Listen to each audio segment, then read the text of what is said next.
What is going on, everybody? Welcome back to a brand new episode of The Lead. Your host, as always, Harley Dugan, with a very special guest with me right now. Y'all all know him, Jordan on Texans Thoughts YouTube. Everybody loves your YouTube channel. People love the film ideas and looking at different players and the breakdowns you do. And now you've gotten into draft aspects and Senior Bowl. Dude, it's just the ladder never ends for you, man. You just keep climbing. What's up, my man? Thank you, Harley, man. I really appreciate the kind words. It means a lot to me because honestly, it never really feels real to me, kind of what I've been able to do. And so it's kind of like I'm just kind of living out the dream. And I just, don't really have a lot of expectations, but I'm just seeing where it goes. This is my main passion in my life. So I'm just determined to put in the work, bring the best content for you guys, and just enjoy the ride, man. So I've been doing good. Thank you so much for having me on. I appreciate it. And let's get to talking Texans football, man, because we got a fun off season to talk about. Oh, for sure, for sure. And before we get into it, we are definitely getting into some Texans updates. If you have been living under a rock for the last 2 hours, let me be the first one, or hopefully not the first one, but David Coley is officially fired. Came from Mark Berman Bomb. He's always the first one to get right on it. And then, of course, everyone else followed. And then, about an hour later, boom, TK, Tim Kelly, you are fired. Well, initial thoughts real quick from that. So for Cully, I was never a huge fan of the hire. I thought there was more talented guys out there with better resumes and be a better head coach. But it kind of makes sense that the direction that they were going with this, and it's revealed itself after just 1 year of him being head coach and then being fired. This was a guy that they wanted to hire, maybe not the best candidate, but they wanted to hire like a stopgap guy. Like if they couldn't get the top guy on their list, they were going to have to go with a guy like Cully, stopgap 1 year, then get him out of here and then get a new guy. So with that in mind, man, it sucks as the human aspect of this, a guy losing his job after 1 year, but at the same time, hey, no one else was going to hire him as a head coach. So he got to live his dream. He got paid for the job that he was doing, and he's still going to get paid for next year. So at the end of the day, it's a tough business, but it is what it is. Best of luck to Cully, wherever he lands, if he lands anywhere, or whatever his next move is. But I think it was the move that had to be done. And it's the same thing with Tim Kelly, man. He had his moments when he had a lot of talent with Deshaun Watson, Brandon Cooks, Will Fuller. There was something there maybe, but when he didn't have the talent, he couldn't maximize what he had this season. And he didn't really play well to scheme up well to, the young guys' skill sets with Davis Mills, with Nico Collins. So I think as well for him, the writing was on the wall. It had to be done, and it was a good move. So, yeah. Yeah, man, I definitely agree with that. Coley had to have been known that he was not here for that entirety of that 5-year contract. He has to have known that. I hope so. And Tim Kelly, I was gleaming onto the small sliver of hope that just maybe, without the handcuffs of Bill O'Brien, that coming into this year, yeah, he might not have Deshaun Watson, but maybe we could see some gleams and streams of intelligence. And we did see that in very rare occasions. Yeah. But then he goes right back to 3-1, old bread and butter. And that just is not going to work, man. You're not going to work with David Johnson running up the A gap. It's just it's not going to happen. It's not going to work. And obviously other issues, with that as well. But we are that's pretty much the biggest update for the Houston Texans. The next one is about their head coaching search. Already Aaron Wilson has came out with 2 names automatically. Brian Flores is a leading candidate for the head coaching position. Jared Mayo has emerged as another candidate for the head coaching position. Both of them New England ties. What do you think about it? Initial thoughts real quick. Yeah, so I think I'd be a fan of the Brian Flores hire. I guess before I get into that, we'll talk about kind of the New England stuff because that's a big talking point. We were just talking about it earlier before we started the video. Texans fans don't want to become Patriots South. And when Cal McNair did one of his very few press conferences when they hired Nick Caserio, he specifically said, "We are not trying to be Patriots South." But their actions speak louder than their words. And of course, in the hiring world, it's usually about who you know and not necessarily what you know. And so it's about the connections that you have. And so when you have a Patriots and ex-Patriots person as your GM, they're going to look at other current Patriots as well. It's who they know. It's the connection that they've made in the NFL. So it's not a surprise necessarily to me that the top guys that they're looking at are all Patriots. It's just, is that the direction that we want to go? I don't know. I mean, I think you have to look at each of these guys individually. You can't just look at them all and say, oh, they're all Patriots guys. Oh, they're not going to be good. You got to look at each of their individual resumes. And so starting with Brian Flores, I think his resume is better than, some other guys like Bill O'Brien, better than Joe Judge, some guys who haven't worked out so well.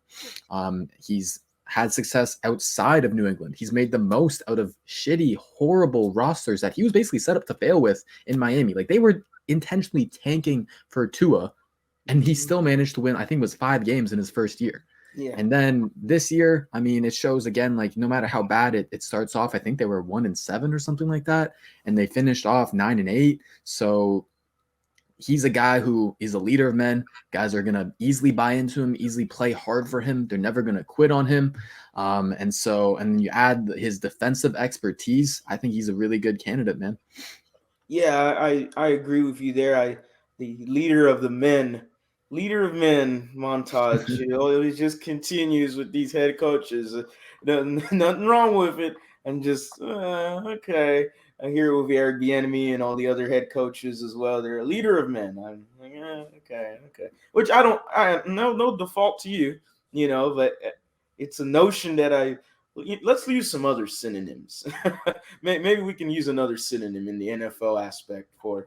But let's segue into what the main idea of this video is.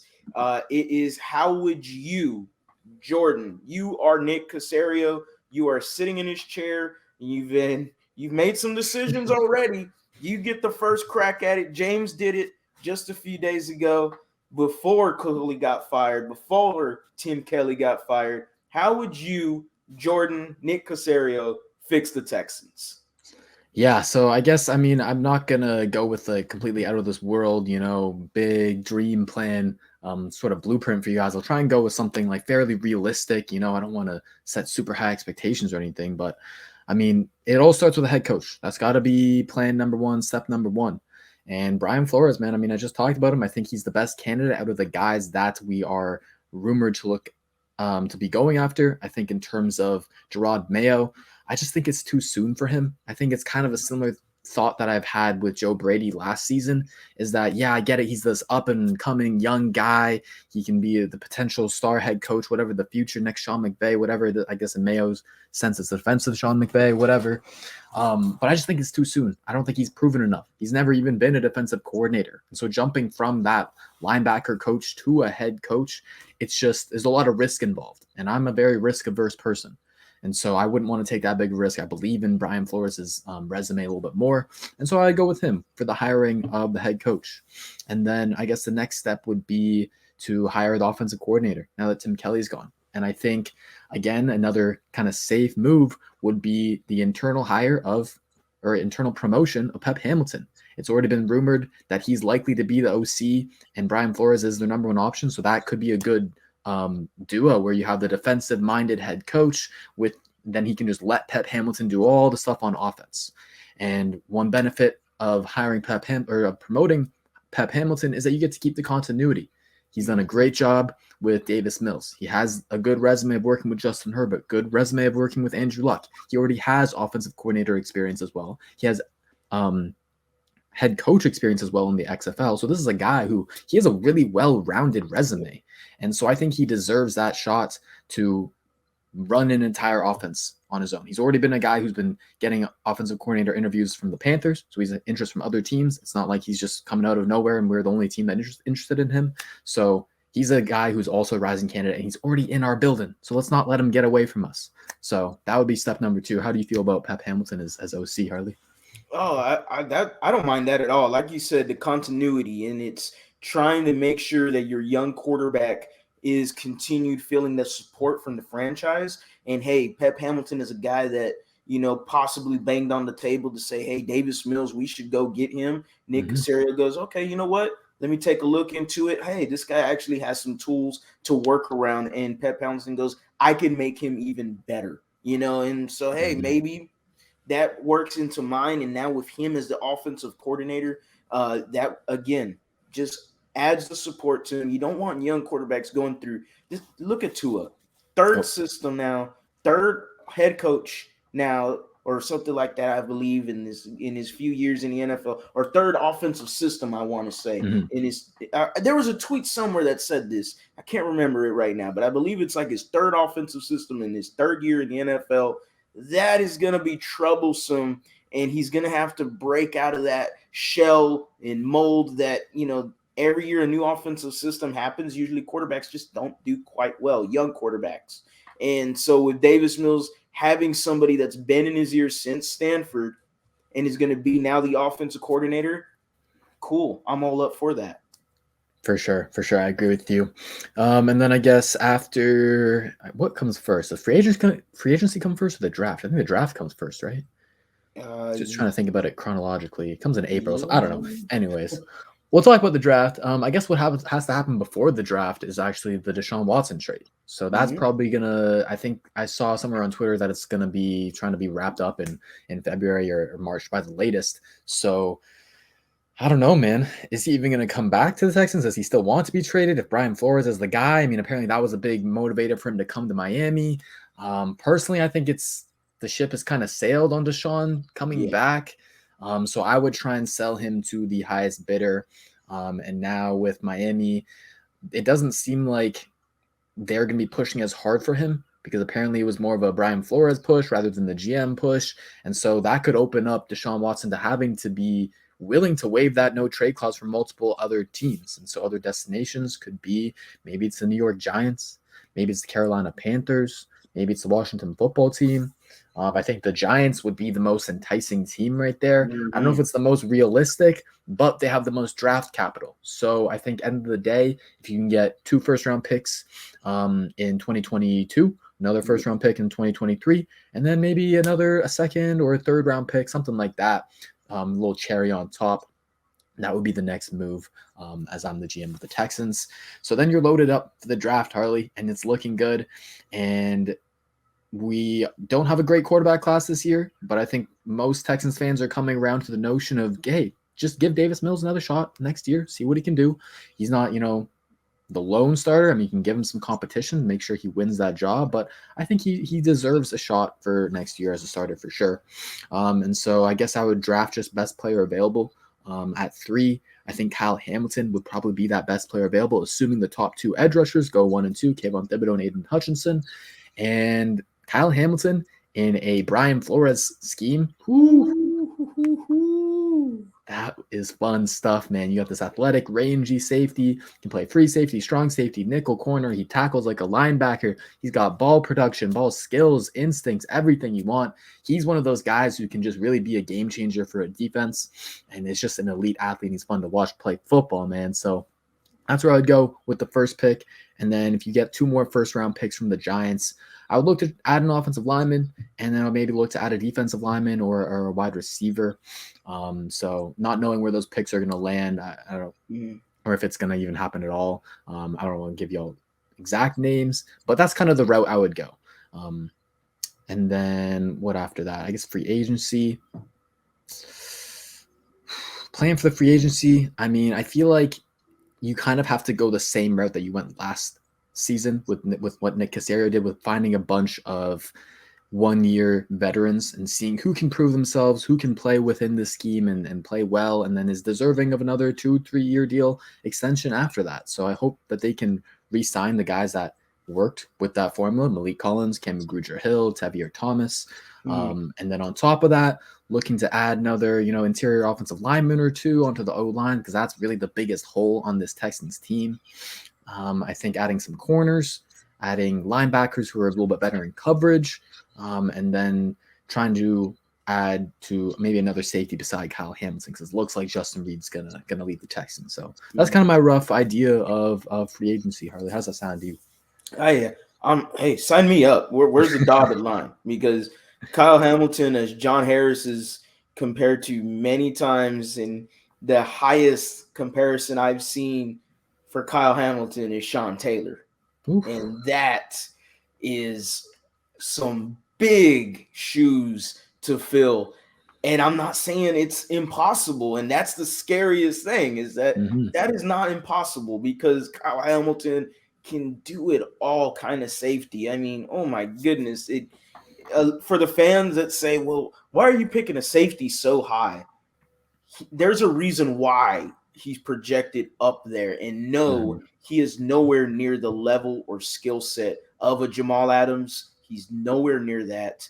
Like Jamal Adams, yeah, he was really good coming out of LSU, and I understood why he was selected that high. But Kyle Hamilton seems to be a one of a kind of safety that is coming out in this draft, and you get a chance to grab him. Yeah, sign me up. Evan Neal is also another option there for the third overall pick. Again, I'm leaned more towards Kyle Hamilton more and more now that I've think about it, and just like, okay, who's the better player? And I think Kyle Hamilton is the better player and the more impactful player. You don't have to go Evan Neal. I don't mind if they do either. Hey, you fill in both of the bookend tackles. But I mean, you don't have to have a dominant offensive line. You can have a good offensive line, just a good one. Once you have a good offensive line, the rest is pretty much simple and cake for you offensively, because once you in the trenches, there you go. Definitely looking at a young running back going into this draft, not with the first round, but like you said, in the later, if you get another second or third, let's say the third is this year, or it could be next year. But I mean, you already got 2/3 right now this year. Definitely looking into a young running back. See free agency. You did obviously interior offensive lineman. That's a big struggle for the Texans. Extremely big struggle, and they keep trying to fit that square peg into a round hole. And Titus Howard at guard, that's not going to work. Put him at tackle. Figure out what you're going to do at whether right or left tackle, wherever they want to play Titus Howard, and let's get that situated just right. But my one question is defensive coordinator. You just boom, Brian Flores. Is there a defensive coordinator? Is Lovey Smith gone? What is that? Because Texan fans love Lovey Smith. And I know that's, Mhm. kind of repetitive, love Lovey Smith, but hey, that's what they do, man. And high turnovers, fans love it. What do you think? Yeah, I think Lovie Smith's season as the Texans defensive coordinator, I guess it's better than what we saw before. He got better results. You have to agree with that. I think the run defense was bad. Pass defense was good. And it's like you said, because of the turnovers. That made us kind of a boom or bust defense. We weren't like a bend or break defense, like you hear so often, but we were more of like a boom or bust. It was either we were going to get a turnover or we were probably going to give up points. Mm-hmm. And that type of defense, it's tough to really say it's going to have long-term success because turnovers are so lucky, so volatile from year to year, right? Not every year you're going to get these interceptions where they just overthrow it and Lonnie Johnson is standing 20, 30 yards back in the field and it's just a gift wrap to him. You know what I mean? It's not going to Yeah. happen every single year. And so for me, I think Lovey did a fine job of getting guys to buy into the system. I mean, I thought the defense always like fought hard. They never gave up. But I don't know that I don't think he would fit very well with Brian Flores. And Brian Mm-mm. Flores' philosophy, you got a 3-4 guy in Flores, Yep. you got a 4-3 guy in Lovey Smith. And the personnel that we added this year, and even drafted in previous years, fits a lot better to the 4-3. But guys like Malik Collins, Cam Grugier-Hill, definitely more 4-3. Draft picks like Ross Blacklock, John Grenard are better in 4-3 and played better in 4-3 than in 3-4. So you've got that decision to make of which way you want to go. And I think because of that, I don't think Lovie Smith would be retained. I think Flores would want to bring in his own guy who has the same philosophy. And Mm-hmm. whether he's calling plays or not, it's going to be Flores' defense. It's not going to be Lovey's defense. So, and I'm okay with that because I think this roster is going to have so much turnover anyways. It's not a guarantee that Collins is back. It's not a guarantee that Cam Grugier-Hill is back. I think it'll hurt for the young guys, mainly John Grenard. But Yes. there's going to be so much turnover anyways. And it's not like John Grenard, like he had a good season, don't get me wrong, but it's not like he's on the same level of a guy like, let's say, Kayvon Thibodeau or Aiden Hutchinson. Like, so let's say one of those guys does drop to 3, which is possible. Maybe the Jaguars take Evan Neal. I mean, you got one of those star edge rushers, they can play in the 3-4 and they're fine. And it'd be kind of that alpha guy. And then John Grenard can be kind of your, the Robin to your Batman. That's kind of the comparison I like to make for him. He's better as like a number 2 than a number 1. So I'm not too worried about that. I think defensive coordinator, if Flores is the guy, then he's going to bring in his own guy and not Smith. Yeah. Yeah, I could agree with that. I mean, the defensive coordinators, I don't see Jared Mayo coming with Byron Flores just to be the defensive coordinator. I don't see that. I just think, oh well, you know what? I didn't get the head coaching position. I'm just going to stick with the Patriots for right now. I mean, he played there. I don't know if Brian Flores has that much pull or if he has that great of a relationship like to that level with Mayo. I don't know. But somebody like a Patrick Graham that was with the New York Giants, who has been 6 years with the Patriots organization. Does he come over? He went to Brian Flores for 1 year in Miami. Maybe he comes over and comes to Houston as a DC, so that's not a bad move at all. It doesn't look good in terms of statistically when you look at it, but you got to also remember the Giants were one of the worst ranked offenses in the NFL, and his defense still put up some solid stats actually for a team that was on the field like 24/7. Okay, so Patrick Graham is somebody that I've leaned towards as the defensive coordinator, and I think that might happen. Yeah, I mean, you bring in a 3-4 system with Brian Flores. I'm used to some Patriots defenses being of a 3-4, possible multiple front coverage kind of. Sometimes it does look like a 4-3. So does Grenard still maybe have some chance of outshining in the defense coming into next year if there isn't a counterpart to him? What are your thoughts on that? Yeah, I completely agree with you. We've seen time over time, it's more of a multiple fronts. And that's these Patriots defensive coordinators will kind of adjust it to depending on the matchup that you have. So Yeah. if you want to go with the 4-3 fronts, depending on the matchup, then great. John Grenard fit great. If you go to 3-4, I think it's mainly about him being able to rush with his hand in the dirt and not dropping coverage so much, right? Those are kind of things expected out of a 3-4 outside linebacker. And so I think you can still let him, be that guy, just put his hand in the dirt and not dropping coverage if you bring in another edge who can do those things, who can drop in coverage. And so that's where we look at the draft. And I guess there's guys in the first round. An option could be David Ojabo. He was the teammate of Aiden Hutchinson's, and he's a freaky pass rusher, freaky athletic, but they also dropped him in coverage a lot, and he kind of fits as that 3-4 guy. Another option I like is Nolan Smith out of Georgia. Same type of build, freak athlete, can drop in coverage, and he's a decent rusher as well. So I think there's ways to work around that switch to a 3-4, and I don't think it's the end of Jonathan Grenard at all. I think they can make it work for sure.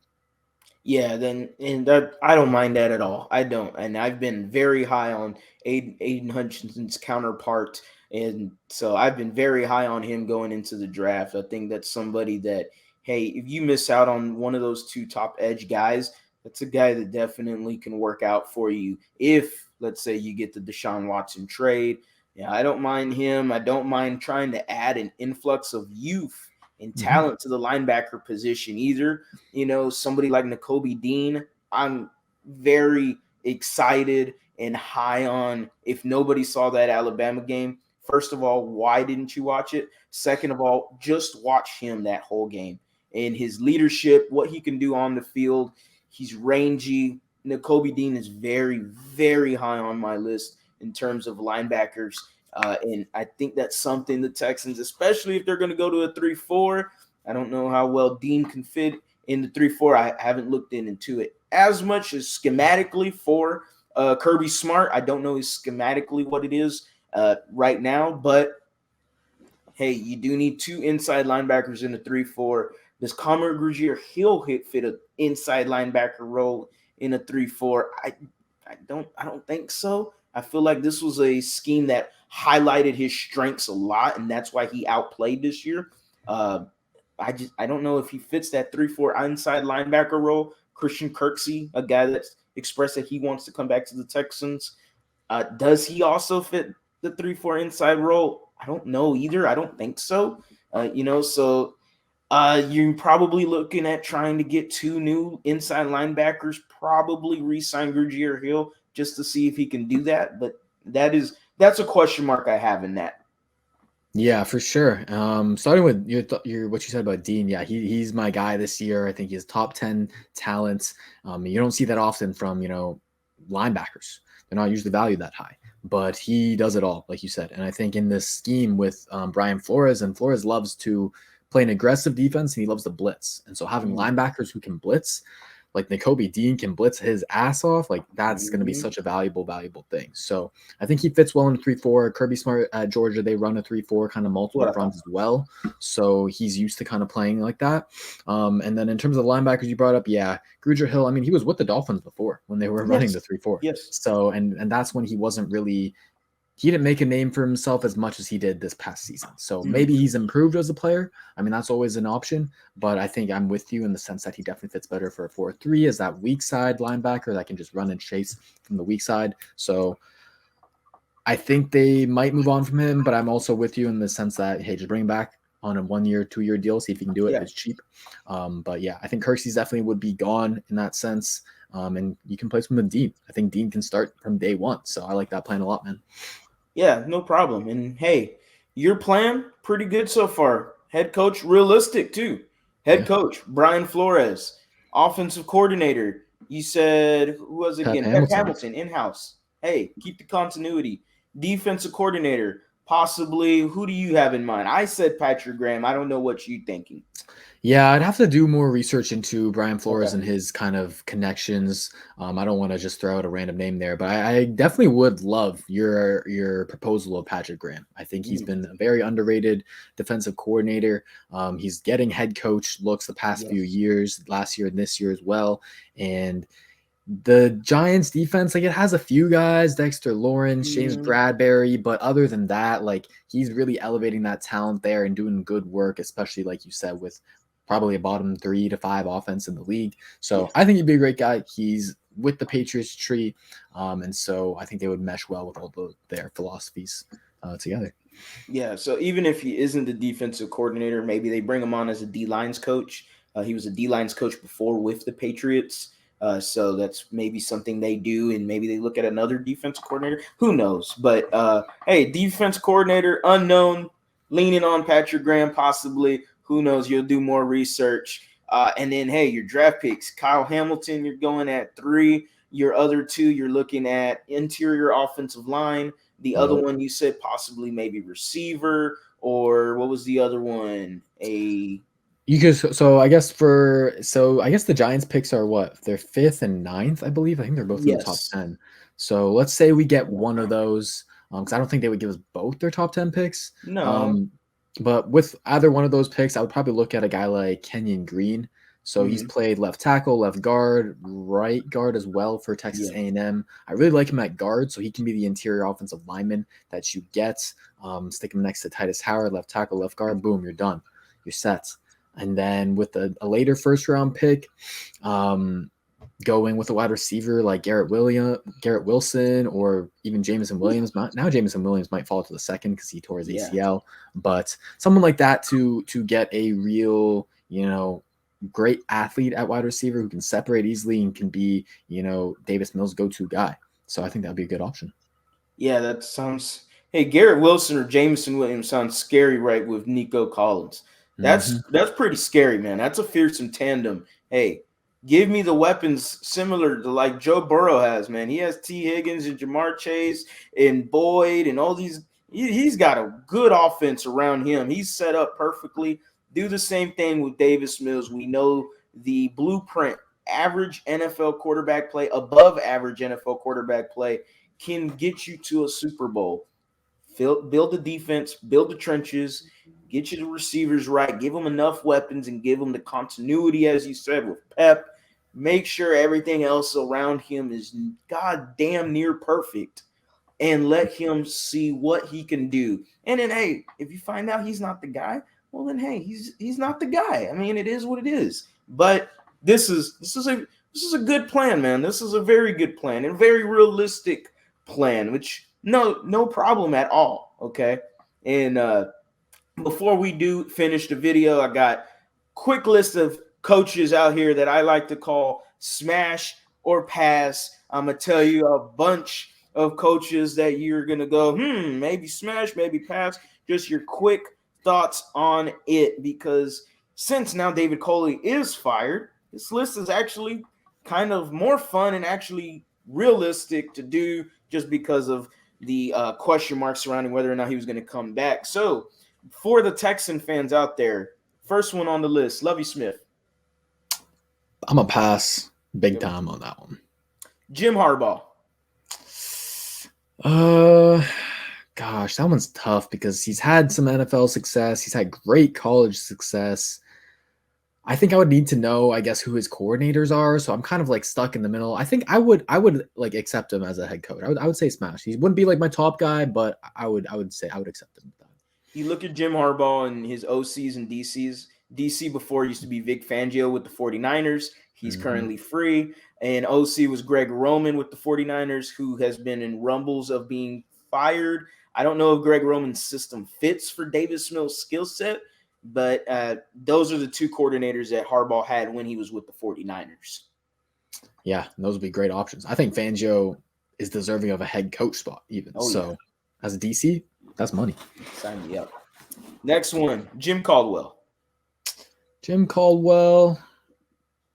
Yeah, I would take him. I think it'd be a hire that like I wouldn't be, 10 out of 10, A+++, but I mean I'd be happy with it. I think that's a good one. He's had some good success, elevated some pretty bad rosters with the Lions, and all the reviews, like you never hear a bad thing about the guy. No. He's always just a stellar head coach, someone who shouldn't have been fired, according to Lions people and the media. So I'd be fine with that hire. Okay. Dennis Allen. So DC for the Saints. Yeah, I think that's a good option as well. I think the Saints defense, they've consistently been an elite unit, and past few years, he's been getting head coach looks. So it's like he has interest around the NFL. And so I think, yeah, I'll be fine with that hire. Okay. Todd Bowles. I would love it. I mean, you got Super Bowl winning experience. He is a great defensive mind, one of the probably 3 to 5 best defensive minds out there. And then he already has the NFL head coach experience. He's already gone through that first tenure, and it was up and down, not great. Got fired from the Jets, but he was in a horrible situation with the Jets, not a lot of talent, and he did kind of the best that he could. And it's important to get that first step of experience so you can make your mistakes and you can learn from them and you can get better. So I would be a big proponent of Todd Bowles. Cool. Doug Peterson. This is a tough one. Because yes, on one hand, he has a Super Bowl experience. He's led a really great team. It seems like he has good reviews, like in terms of leadership and that sort of buy-in. But I kind of don't believe that he was like the main architect of that team. I think Frank Reich has shown that, hey, he was kind of the guy, especially in terms of the offense, especially in terms of Carson Wentz. And so I don't know. I would pass on Peterson. I think there's better guys out there. Agreed. Matt Eberflus. Yeah, I would take him. I think he'd be a good head coach. I mean, I would have taken him last year, and not much has changed this year. He's still one of the better defensive coordinators out there. Really smart guy. You get to steal him from the Colts. So I think that's a good hire right there. Yeah, and a defense that doesn't have to change too much either. Yeah, he runs a similar 4-3 Tampa 2 scheme, just a lot more different mixes in terms of changing the coverages, unlike Lovie Smith. So yeah, I'm all aboard for Eberflus. Eric Bieniemy. I think I would take him. I think I've soured on him just a little bit because of the Chiefs play calling, and I guess now you don't know if it's Andy Reid. They say it's Andy Reid and it's not Eric Bieniemy, so you don't really know how involved Bieniemy is in that decision-making process. But with how the NFL adjusted to guarding Mahomes and that offense, they were basically just forcing them to run the ball, and the Chiefs failed to do that. They didn't take what the defense was giving them, and it gave them a lot of problems for most of the season. And of course, the Chiefs, I mean, there's just a stupidly talented team. They've kind of figured it out by the end of the season, and they're still going to be a top Super Bowl contender. But I think it just kind of give more hesitation to Eric Bieniemy. I think I would still take him, but I don't think he would be. I think last year was like my 1A, 1B type of guy, so I don't think he would be that anymore. But I'll still take him. Byron Leftwich. Byron Leftwich I like a lot as well. Super Bowl experience. He knows how to elevate elite talent. Like he's had a lot of talent to work with the Bucks, and he can put it all together and make it a cohesive thing. Former player, he's worked his way up. I think guys can buy into him, so I would like that hire as well. Brian Dabble. Brian Dabble, yeah, I mean he was one of my probably like my third favorite target last year. I think he's done a great job with Josh Allen with that Bills offense. Yes, he's had a lot to work with in terms of personnel, but I think he's one of the better offensive minds out there. He's got a good resume in terms of experience in different areas, college game, NFL game. I think there's a little bit less on him in terms of like you said earlier, the whole leader of men label. I think there's a little bit less on that in terms of what the reviews are on him. So I think that would be a little bit of a question mark. But I would take him as a head coach for sure. I think he could do good work with Davis Mills. The one obviously that's been already linked to the Texans, Brian Flores. Brian Flores, easy yes, easy yes. We talked about it earlier, so I won't go into too much depth. But Yeah. with it, man, Josh McDaniels. I would pass on McDaniels. I would pass on McDaniels because number one, I don't think his resume outside of his New England success was very good whatsoever. I mean, he was the former head coach of the Denver Broncos. He only lasted 2 years, and he had a lot of kind of power struggles in terms of maintaining relationships, and he was just a really bad kind of evaluator of talent. He was their main guy who wanted to draft Tim Tebow, and we all know how that turned out. And he also had a really bad relationship with their quarterback, Jay Cutler. And so there seemed like just a lot of bad kind of chemistry going on with that. And then the being hired as the Colts and then stepping away from that job as the head coach, that's not a good look either. No. So I mean, as a guy, like it's hard to kind of trust that and buy into that as players if you already have this one example of this guy just turning his back on a team and all these coaches that he's hired as well with him. So I'm not a big fan of McDaniels. I also think he's a guy that, yeah, he's had some good success with Mac Jones, but Mac Jones was the most pro-ready quarterback in the NFL. I mean, it'd be kind of a bad thing if he didn't have success with him. And he's kind of this guy that he's very New England philosophy in terms of the offense, in terms of the scheme. And I don't think he's actually that good at adjusting to the personnel around him. He's always had the personnel that he needs. So, I mean, I guess you could say that would work with Caserio. They'd be on the same page, but I just think it's a little bit riskier there. So I think McDaniels is a little bit too like boom or bust for me. So I'd pass. Mentioned him already, Jared Mayo. Yeah, I would pass on Mayo as well. I just think it's too soon for him. I think he could be a good head coach one day, but I wouldn't be the one to take that risk to stake my reputation on him this year. I think I'd rather see him have that DC experience first and gain more experience before he makes that big jump from position coach to head coach. Next one, Patrick Graham. Patrick Graham, I'd be happy with. I don't think he'd be like top 5 or maybe even top 10, but he's someone I'd be okay with. I think he gets that New England philosophy that you can pair with Caserio, so they'll be on the same page in that sense. He's had good success with the Giants, like we talked about. He gets guys to buy in, so I think it's a bit of a riskier one, but I like his resume and what he's done more than a guy like Josh McDaniels or Gerard Mayo. I think he's just had more good experience in the NFL. Nathaniel Hackett. Nathaniel Hackett, I would love. OC for the Packers. They've put together top offenses year after year. He's learning from Matt LaFleur and that whole tree. So I think he'd be a good option, man. Yeah, for sure. D'Amico Ryans.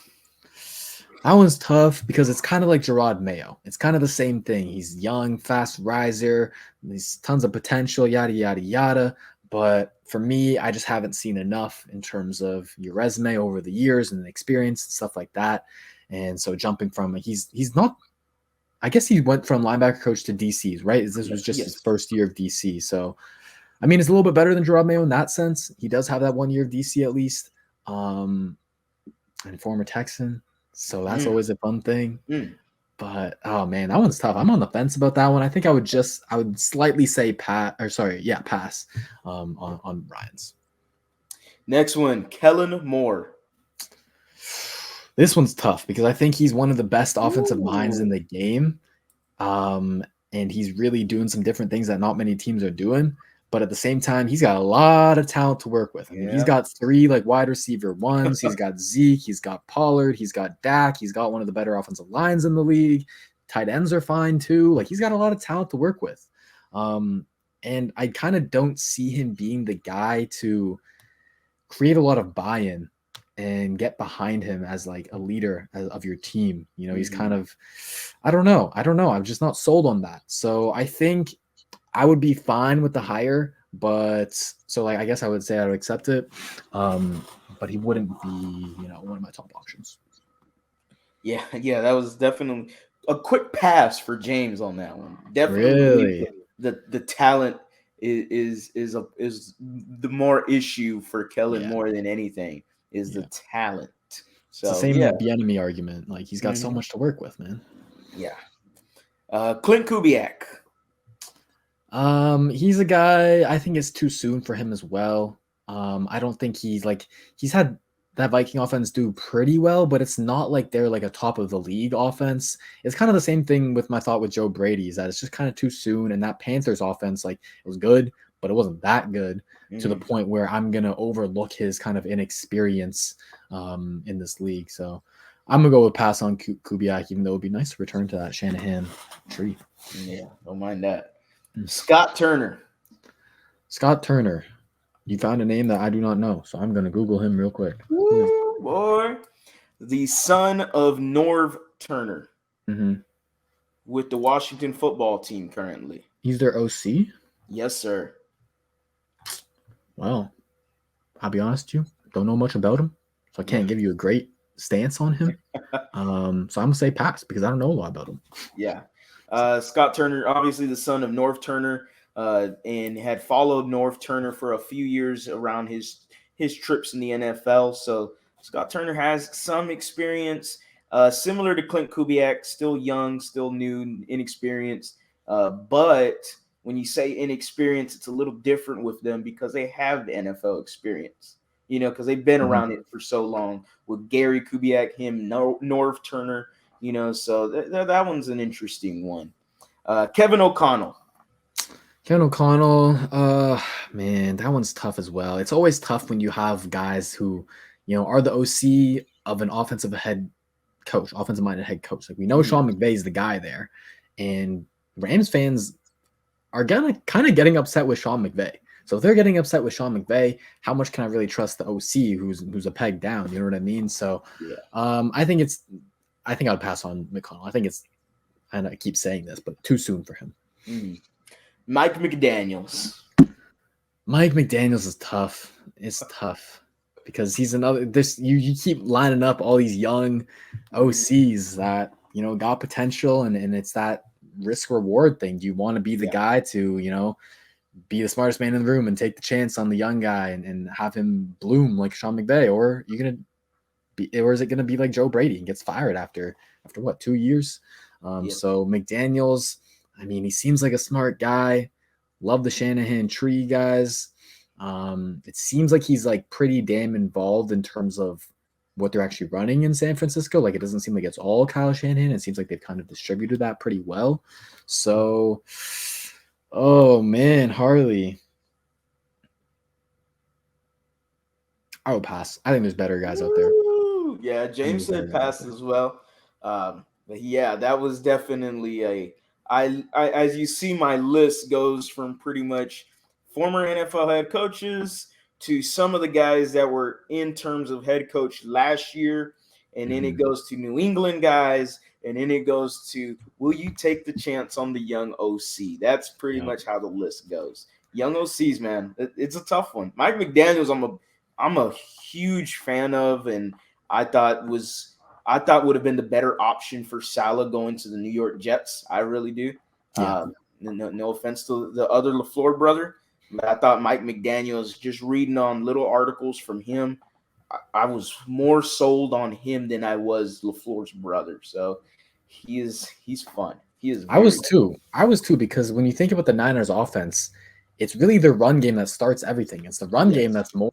impressive in the Yes. passing game. The passing game is just like it's all set up because of the run Yeah. game. And so McDaniel was the run game coordinator. LaFleur was the pass game coordinator. So I'm 100% with you. I'm more sold on McDaniel than LaFleur.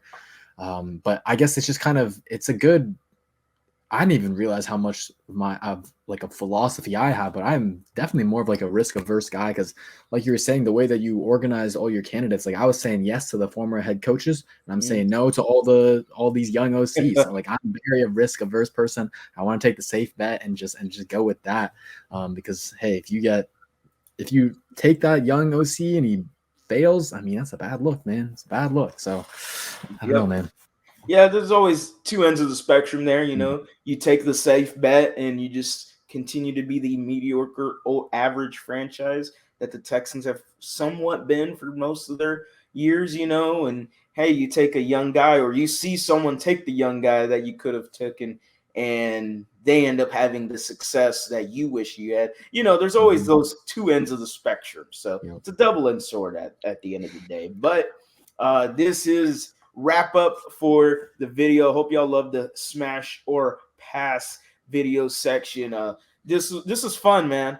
And I just want to say before we go to make sure to follow Jordan at Texans Thoughts on Twitter, Texans underscore thoughts on Twitter. Make sure to give him a follow. He is one of the best Texans content out there. Make sure to also follow the Texans Unfiltered at Houston FB Pod, as Jordan is still with Texans Unfiltered, still works with them, not so much, but Hey, I got an article coming out tonight or tomorrow morning, probably tomorrow morning. yes, sir. Yes, sir.